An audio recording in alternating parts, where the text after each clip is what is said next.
I would like to bring this up because it is something that is often used as an example in a discussion about the world getting better. And these are the two very strong indicators of improvement of the conditions in the world. The first one is the average GDP of the world. Now, this is population weighted, so obviously large countries come there in that calculation with much greater importance than small countries. And you notice that bar, based on medicine's data again, that bar is relatively low. We are talking about $2,000 of average GDP per capita of the world in 1820, and then it goes up and up. And of course, there are some slides, for example, you see very clearly the Great Depression, where actually the GDP of the world goes down. You see it also after the World War II, which is actually interesting because the World War II had, of course, very detrimental effect on GDP for many countries. Obviously, it had a huge effect on killing, 60 million people. But other countries like the US, which were the dominant power then, actually had a very significant GDP expansion. And a few other countries like Argentina, Australia, New Zealand, and so on, had a country that actually really did very well during World War II. And then you had the recession after World War II, which is also shown there. And then you, of course, have the rise, which basically starts from 1950s and goes all the way to today. So somebody who looks at this graph says, well, this is really a phenomenon. The world has become much richer now. If you compare today with $14,000 per capita on the average with 1950, where it was like about less than 4,000, this is a dramatic change, and it is true. Then that person would say, but let's see, maybe inequality between countries' incomes has actually become worse. And we already know from what I was saying before, that's not the case because we are having this period of convergence driven by Asia. But if I calculate a different indicator of inequality, coefficient of variation of this GDP per capita, I notice the same thing that I said before, is that actually you see at the very end period, you have a very significant decline in the inequality of GDP per capita, population weighted, obviously, again. So if I look very simple-mindedly to this graph, I would say there is no doubt the world is really becoming much better because the world is becoming richer and the differences in mean country incomes are becoming smaller. Hence, inequality, global inequality is most likely going down, and really there is not much more that I can actually say about that. So the world is definitely getting better. But if you use the very same data, but you just decide to actually ask the questions a little bit differently, you might have a very different answer. And I'm not pushing that answer as the accurate one. I just want to indicate that these very optimistic stories of the world, which we often see in the papers, are not inaccurate, but they take one picture, one sort of take of reality, and ignore some other possible ways of looking at it. So let me give you another possible way. Do the following calculation. Go back to this historical data and say pull out the country in 1820, which was the richest country at that time. And it happens to be the country with largest GDP per capita was Australia. And say, okay, Australia had such and such GDP per capita, X. How many countries nowadays have a GDP per capita which is below Australia 2 centuries ago? And how many people live in such countries? So then you actually have the answer that about 7% of people in the world live today in countries that have lower GDP per capita than Australia 2 centuries ago.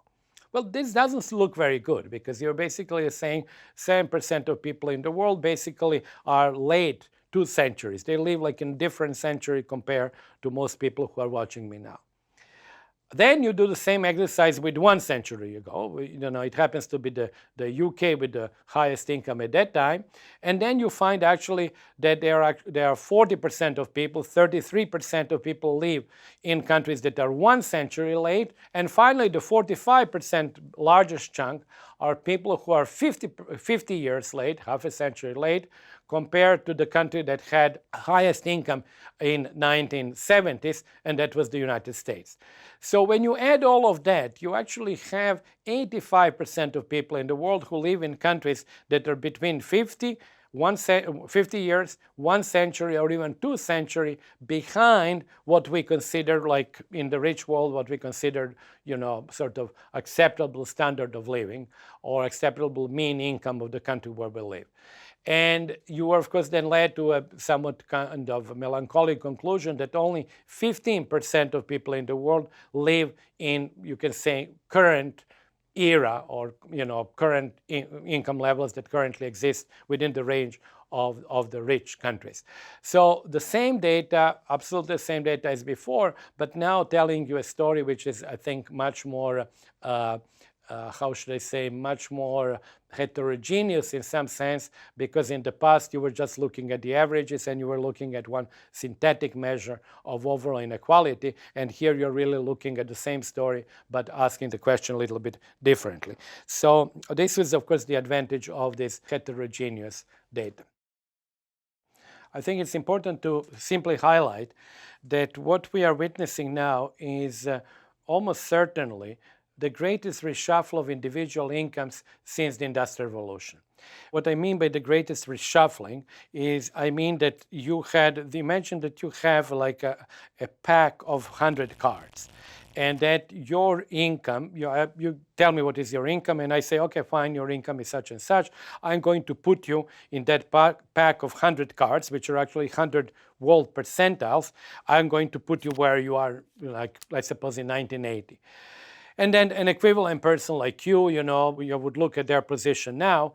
And what has happened with the rise of Asia is that actually many people's relative positions have changed. What is actually important there to realize is that the rise of Asia, because it includes so many people, is pushing up these cards in the pack. And because we are talking about the relative positions, we are actually having people whose incomes may not actually decline go down in the relative position. So in that sense, this kind of reshuffling of incomes, I don't think in such extent has ever happened before, after the Industrial Revolution. And even I think it was probably less in the Industrial Revolution than it is now. Let me illustrate that, which is a very important point, which has gone totally unremarked about what it implies for the rich countries. When you have this pack of cards, the entire income distribution of the rich world still is in the top quintile, which means that practically nobody in the rich world has a card which would be below the 75th percentile. So again, the bottom card would be like the poorest people in the world, that would be number 1, and the richest card would be like people who are number 100, that's the top 1%. And that's where all the fights about income distribution, redistribution, all of that take place. Now, with the rise of Asia and the convergence of income that I spoke about before, what is already happening, but will happen in greater numbers, is that the people who are now middle class in Asia would, of course, move into that territory, which is more or less still taken only by the Western countries.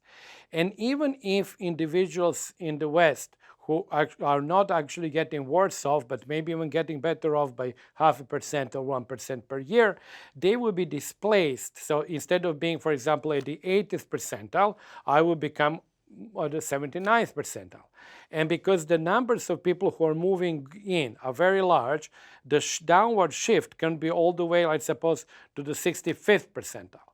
So the interesting thing in about 20 or 40 years is that the relative positions of people in today's rich countries might be very different from today's position. So even if inequality in the US does not increase, you would actually now have, in the future, you would have people in the US who are no longer the 75th percentile, but they will be at the 60th percentile, or maybe even the 50th percentile.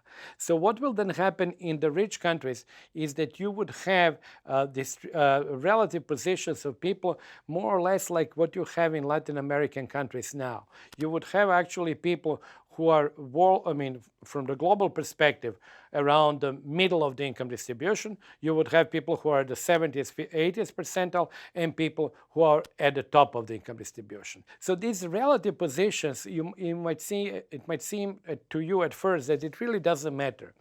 But in reality, it does matter, because the relative positions are linked with the pattern of consumption, global pattern of consumption. So to put it like in a very clear terms, it might mean that people who are relatively poor in Germany now, but who can afford, for example, cheap vacations in Thailand, may not be able in 20 years to afford that because their consumption pattern will be the consumption pattern not of the global 70th percentile, but of the global 50th percentile. In other words, of course, income levels in Thailand would be sufficiently high, the price level would be sufficiently high, so that they would not be able to afford Thailand as a cheap destination now. So there are many implications of this reshuffling, even when originally you might not actually see them, because we still tend to think of the nation state as really the primary locus of our interest. So now let me go into this last 25 years, which I think are actually obviously the years that we live in, and these are the years that actually have produced this beginning of this great reshuffle of income and beginning of the catch-up of Asian countries. But the watershed years were really the period between 1978 and 1991. Lots of things have happened in the span of 13 years only. You had first 1978 reforms in China with the responsibility system, which really transformed totally the agricultural rural areas in China. In those days, actually, 3/4 of the population in China lived in the rural areas. So you had de facto privatization of land beginning from 1978. Then 1979, 1980, the Reagan and Thatcher, deregulation, privatization, really a huge change of what is called neoliberalism now. Then 1983, very interesting change comes in France because Mitterrand gets elected on a very socialist and nationalization platform. 2 years in his term, he realizes that he cannot do that. He changes course. So yet another very large European country becomes, of course, part of this global movement toward neoliberalist policies. In case of Spain, we have important also change which comes with democratization. Probably the first invention of what later became the third way, or the Blairist or Clintonite reconciliation between the left and de facto center-right policies. 1985, Gorbachev comes to power in the Soviet Union, starts dismantling the planning system, and then eventually the fall of the Soviet Union and the fall of communism in 1989. And 1991, India liberalizes as the result of the foreign exchange crisis. So when you look at this is like 13 years, but you have really major changes. China changes, US, UK, all of Western Europe changes. The Soviet Union changes, India changes. So in about like 13 years, you really have about 60% of the world population living in different regimes. The Thatcher regime is no longer the regime of labor of England before 1979. Obviously, China's Dengist regime is totally different from Maoist. Gorbachev and then the breakup of the Soviet Union is really totally different from what existed before. And the same for India. So these are the watershed years, and we are still living under in that period. I don't see, there are of course changes now, and I think there is some extent beginning of the reversal of that period, but we are not actually still able to see which way it would go.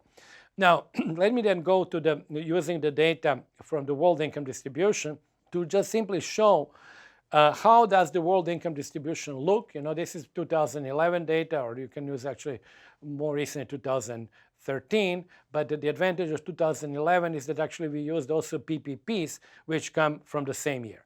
Now, the first thing to notice, first, the world income distribution does look nowadays more similar to income distributions for individual countries because the shape of that income distribution is log normal. We generally, when we do modeling of income distributions for individual countries, we use log normal as kind of a shape that most countries' distributions can approximate. That was not the case for the world in the past. As Danny Kwa used to call it, the world had in the past two peaks, twin peaks. One was really a very large peak of relatively poor people in poorer countries, and then a much smaller peak of rich people in rich countries. But now the world income distribution does look, it's not it's not exactly identical, but it does look log normal and does look a little bit like the distribution of individual countries. Now, first cutoff point, take something which looks like the World Bank global poverty line at about $600 per year, and you get about 10% of the world population in that group. Then you take another line, which is a line at the global median income, which is at $2,100 per year. So then if you divide it by 365, you get something like $5.50 per capita per day, which is obviously much higher than the World Bank poverty line, which is global poverty line, which is now $1.9 per day. And there you get 50% of the world population. Then you look at the next line, which is the world mean income. As you notice, this mean income is twice as high as the median income. And the mean income is at the point of approximately 73rd percentile of the world income distribution. So in other words, what is important also to notice that there is a very large difference between the world median and the world mean. This is the case in all income distributions because they are all skewed to the right, meaning that the right end of the income distribution is long, because simply the left end has, there is a clear cutoff point because you don't have, if you have consumption, you cannot live on negative consumption or zero consumption. If you have income there, you also have relatively few people who have negative income. There are people who have zero income, but there are very few of them. Obviously, they can live by saving what they had before. But you have very long right end tail. And if you were really to express really everybody who is in that right end tail, that right end tail would actually go way beyond the graph. It would be so big that they would have to go to a different room, maybe a different building, to capture incomes of the people who are at the very end. So the gap between the mean and the median always exists, but because the distribution of the world is much more unequal than the distribution in individual countries, that gap, as you can see here, is very large. It's actually 2-to-1 gap. The next point that I want to highlight is the point where actually the income distribution of the rich world begins. And that point, as I was saying before, is relatively high up. It is above the mean income of the world. So this is that part of the distribution which is about 20 to 25% of the top distribution, where most of the activity with redistribution, distribution happens in the rich world. So when we talk about the rich world today, we are still talking about that really the top part of the income distribution. And as I was saying before, that can change in the years to come because of this reshuffling and the movement of the parts of the rich world distribution downwards, simply because they would be in that position, they would be replaced by the rising middle class, mostly coming from Asia. Now, to notice how the distributions within a relatively short period of time, of 25 years, have changed, you can take the distribution of the world in 1988, done exactly the same way it was done in 2011. And one thing that you notice very clearly there, you notice this emergence of the global middle class. You notice that thickening of the line in the middle of the income distribution. So while in the past you had what I called before, using Danny Quast's nomenclature, twin peak, you had like lots of people at relatively low level of income and also some people at the very high. Now this has become much smoother. You actually have a significant increase in the number of people who are in the middle of the income distribution. And this is what we called before this global middle class. Sometimes I prefer to call it the global median class because when you say global middle class, many people in rich countries assume that these are people who actually have the same level of income and education that middle class in the rich world does have.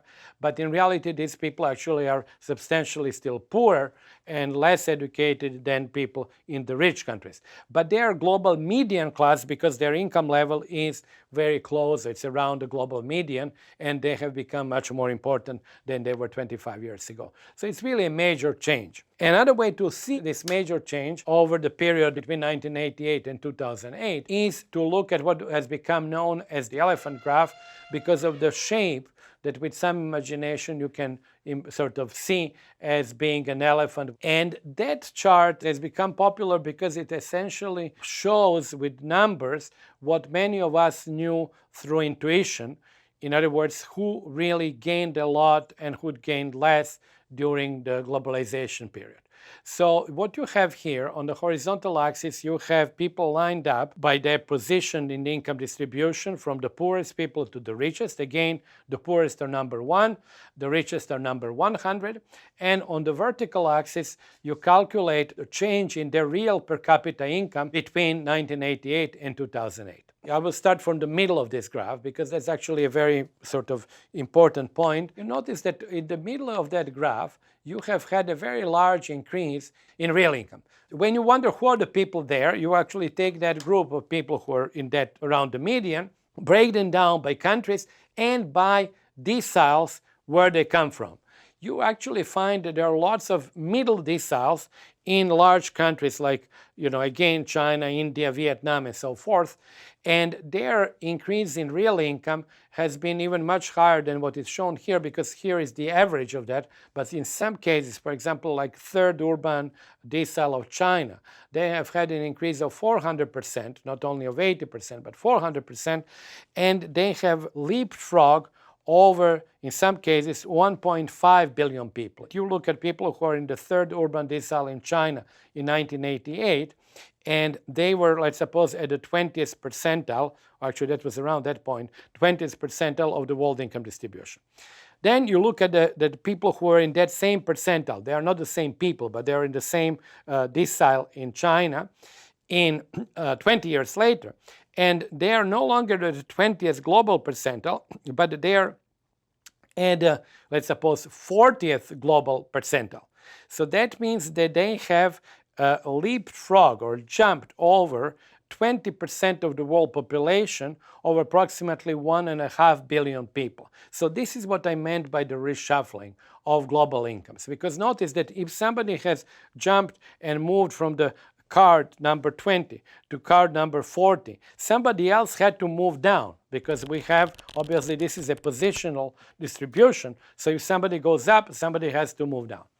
So the people who have actually moved up in that classification are, to a large extent, people from the middle of the global income distribution, and to a large extent, people from Asian countries. So this is what I call point A, which is the highest point in terms of real gains on the chart. But these are real gains which are measured in terms of relative income, which means in percentage gains. So these are not gains in absolute amounts, but these are gains with respect to your original income in 1988. Then the next point, which is low, is the situation of the people who are at the 80th percentile globally, but whose gains in income distribution are relatively small. And then actually when you look at them, many of them, they have zero gains.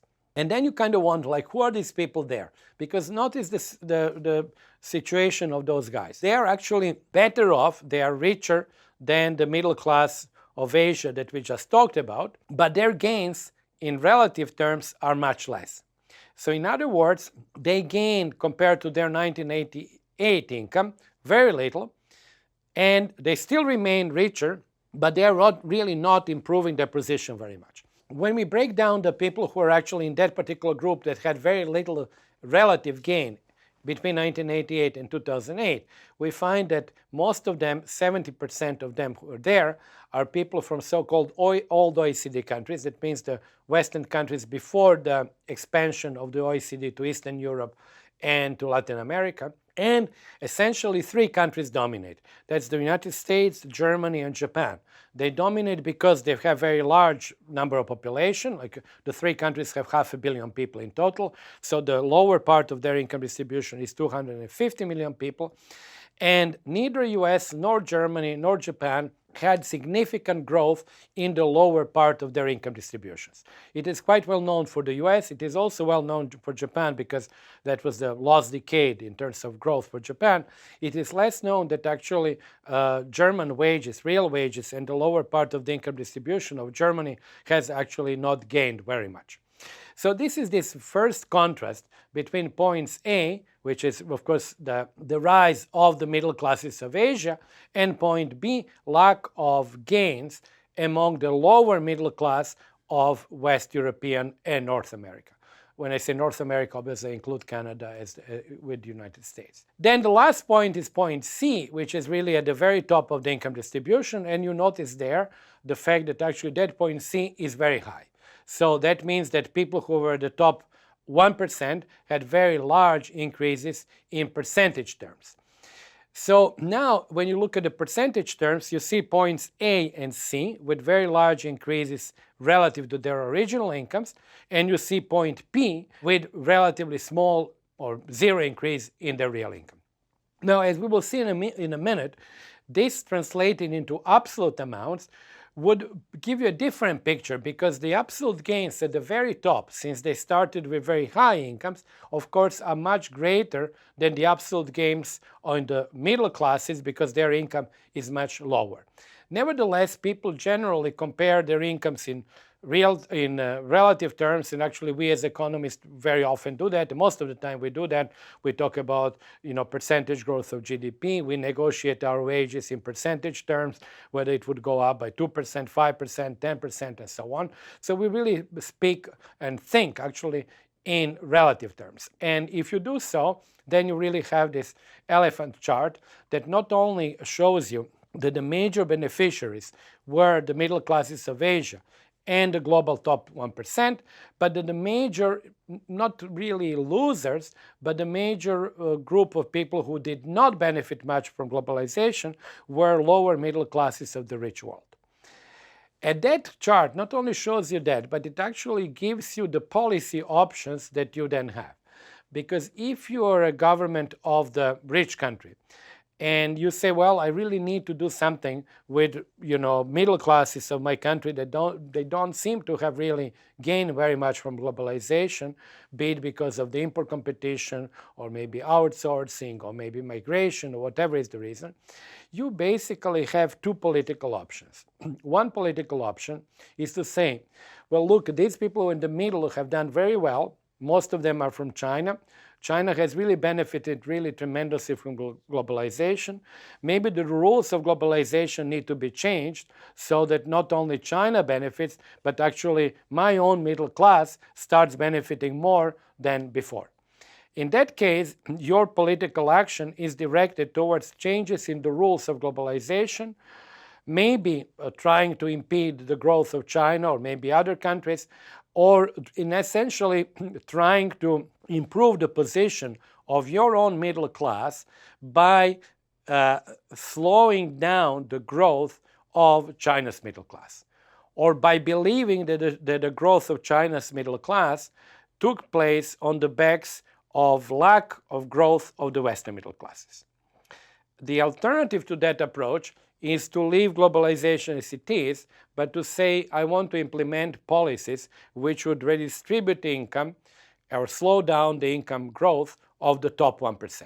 So essentially these policies, as we know, are policies that would include higher taxation of income of the rich, a taxation of inheritance, taxation of wealth, much more open access to education, possibly redistribution of some of the wealth. In other words, these are policies that are at the level of nation state, and these are the policies that would actually go toward reducing inequality within nation states. So that's, I think, what the graph shows you are these two options, that one option is really a global option where you go after the features of globalization that you believe are detrimental to you and leave your domestic income distribution as it is. And the other approach is where you leave globalization basically as it is, but you go after reduction of inequality within your nation state. So you can already see that actually some of these first policies have already been tried by the Trump administration. The fact is that our country is being killed on trade by China, by Japan. But none of the second type of policies has been done not only in the United States, but in other countries either. So we have seen actually in the elephant graph the distribution of relative income gains. To repeat, the largest relative income gains were realized by the global middle classes, mostly people from Asia, and the global top 1%. And the least of relative income gains, relative meaning to their income that was original income at the beginning of the period, were realized among the middle classes of the rich world. But because the gaps in income are huge, globally speaking, when you translate these relative income gains into absolute income gains. What turns out is that actually most of the absolute income gains have been realized by the very top of the income distribution. So here you look at the things differently. As you know, in the elephant graph, you looked at a percentage gains. But now here you say, okay, let me take the entire additional income that has been created between 1988 and 2008 or 2011, depending on what is your last date. Let me take this entire income and say, distribute it across the income distribution and say who got what percentage. And what you see here is that actually the bulk of that, the lion's share of that additional income went into the hands of the top 5%. In other words, the top 5% got about 44% of the incremental income. So again, like very often times when we talk about global income distribution, we find that depending on what is the point that we want to emphasize and which way we want to look at the data, we actually have two different stories. Each of them is accurate. It just depends really whether we want really to highlight one story or the other, or what I believe the best is actually to highlight both of them. And the relative story is the story of the significant improvements in the position of the Asian middle classes and of the global top 1%. The absolute story is really the story where the most of the gains from globalization went into the hands of the global top 1%. What we can do is draw the position of different national percentiles into the global income distribution. If I say you are from such and such country and give me your income level. So you give me that income level and I can chart you in your own income distribution where you are. So let's suppose you're in your income distribution at the 80th percentile. The second thing that I would like to get, and that's actually much more difficult because for that I would need a global income distribution, I'll actually then have to find out where in the global income distribution you're going to be located. Here, let me start with the example of the United States. Let's suppose that I take a person who is at the 50th percentile in the US, which would be on the horizontal axis, exactly where this vertical line is drawn. So I find a person who has the median income of the United States, which actually will turn out on a per capita basis to be something around $22,000 to $24,000 per year. And then I say, okay, so you're the median person in the US. Where do you think you would be in the global income distribution? Now, that person would actually probably think as follows. He or she would say, well, I'm a median person in the US, but the US is a rich country, so it's unlikely that my position globally would be the same as the US.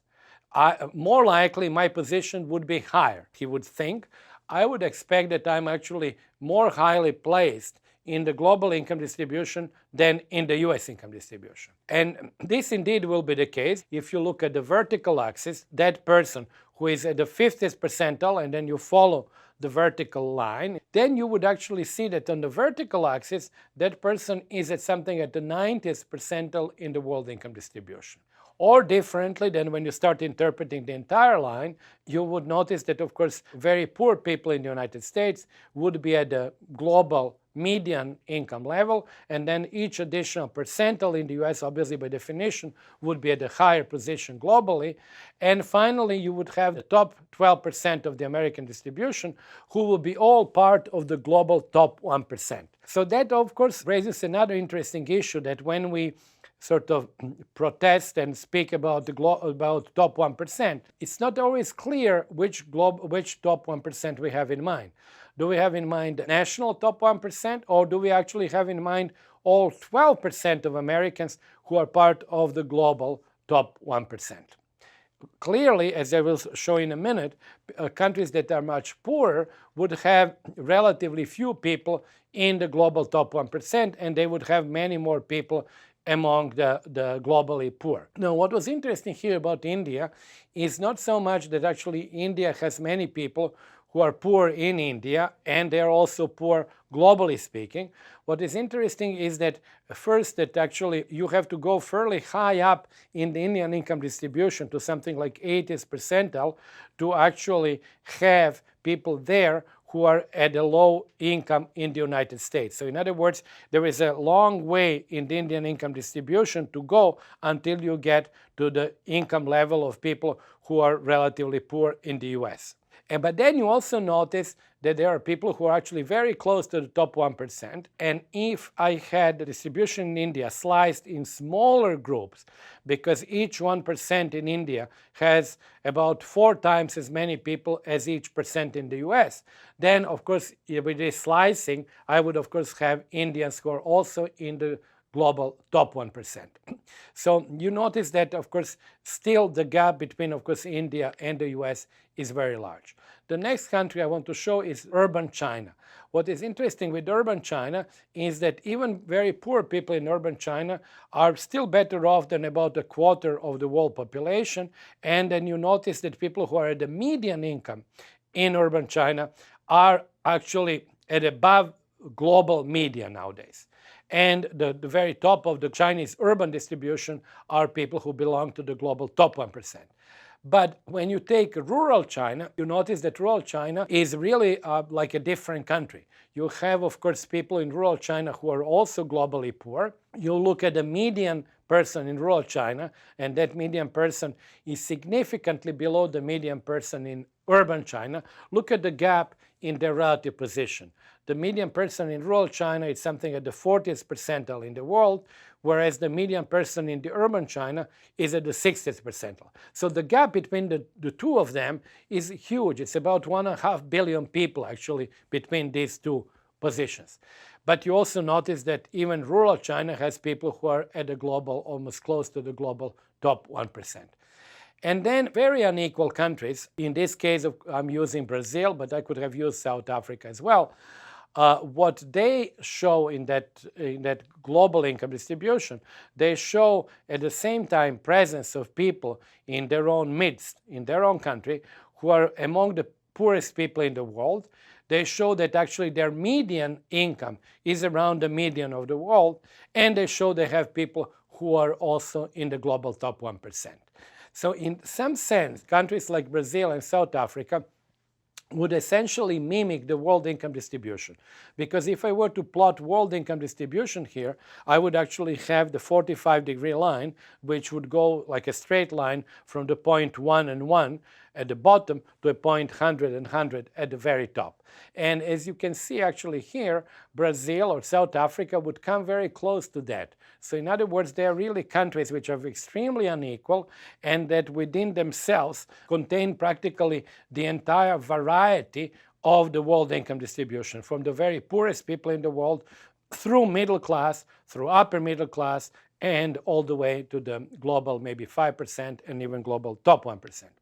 The same story can be told here with India, also broken down by rural and urban. So here, of course, what you notice that Indian and Chinese income distributions actually become sort of joined at the very top of the income distribution. In other words, very rich Indians and very rich Chinese are both part of the global top 1%. But as you also noticed, at any point of the income distribution, Chinese urban distribution dominates Indian distribution. In other words, if you're like person at the median of the income distribution, you're obviously better off if you are in Chinese urban areas than if you're in Indian urban areas. The discrepancy between the two remains also when you measure it rural versus rural. Again, you notice that Chinese rural and Indian rural kind of combine or become the same, again at the very top of the income distribution, but all along the income distribution, Chinese rural dominates Indian rural income distribution. So in both cases, because we are dealing with such large countries, and actually then when you break them down by percentile, by rural and urban areas, you're not only getting a better, more clear picture, but to some extent it's more comparable to the US data, simply because you have these percentiles are not any longer so much bigger than the US percentile. As I mentioned before, a percentile in China and India would have like 13 million people, whereas a percentile in the US would have only 3 million people. So you actually have a much more finely grained picture when you break large countries like China and India into rural and urban. And on top of that, for both rural and urban populations in both countries, you use a different purchasing power parity price level, different PPP, in order to adjust for the fact that in both cases, urban prices are higher than rural prices.